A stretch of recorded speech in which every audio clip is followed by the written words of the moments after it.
Broadway was almost silenced. Imagine the curtains falling, not for the end of a show, but for a full-blown strike. Thankfully, disaster was averted. Actors Equity Association members have officially voted to ratify their new contract with the Broadway League, narrowly sidestepping a potentially devastating work stoppage. This decision follows weeks of intense negotiations and a very real threat of a strike. Tensions were so high that Actors Equity, representing actors and stage managers, had even authorized a strike and gathered signed pledges from its members, signaling their readiness to walk off the job if their demands weren't met.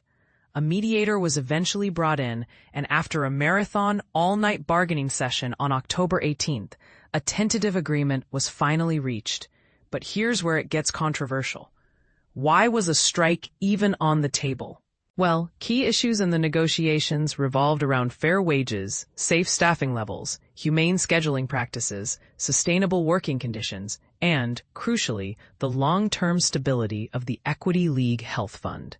This fund provides essential health benefits to Equity members, and leadership warned that it was on track to fall into a deficit by May 2026 without increased contributions from the Broadway League. It's a stark reminder that even on the glitzy stages of Broadway, financial security for performers can be a precarious thing.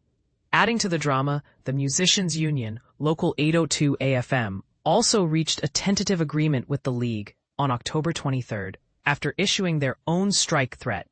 Their members are currently voting on whether to ratify that agreement, so the possibility of musical dissonance hasn't completely faded yet. So what exactly does this ratified contract entail? According to information shared with Equity members, the new agreement, which will remain in effect until September 2028, includes a 3% annual raise to the minimum salary for Broadway performers.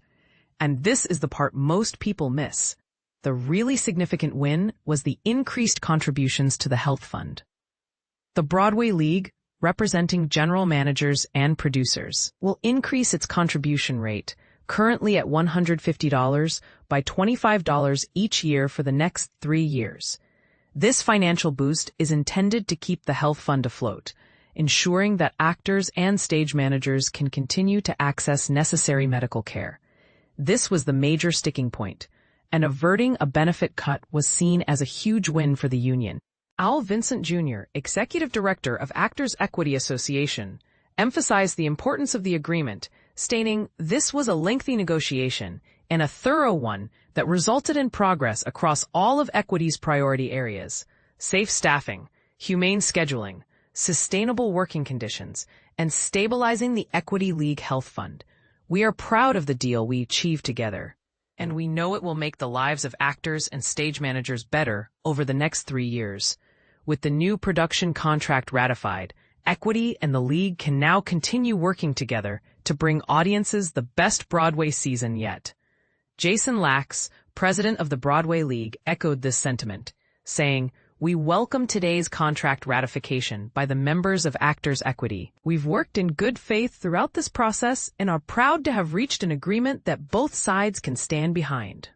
The terms we achieved address the core areas of concern for our producers at a time when producing commercial theater is more challenging than ever. These reforms and the contributions in this contract represent real progress for both the industry and our workforce. We look forward to working together to keep Broadway thriving for the 100,000 people whose jobs depend on the theater and the millions who come to enjoy it. But is this truly a win-win situation?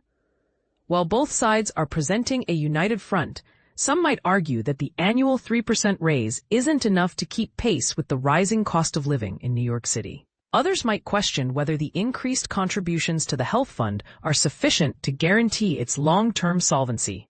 And let's not forget the producers. They face their own set of financial pressures in a rapidly changing entertainment landscape. Was this agreement truly the best possible outcome for everyone involved? Or were compromises made that could lead to future tensions? What do you think? Share your thoughts in the comments below. We want to hear your perspective.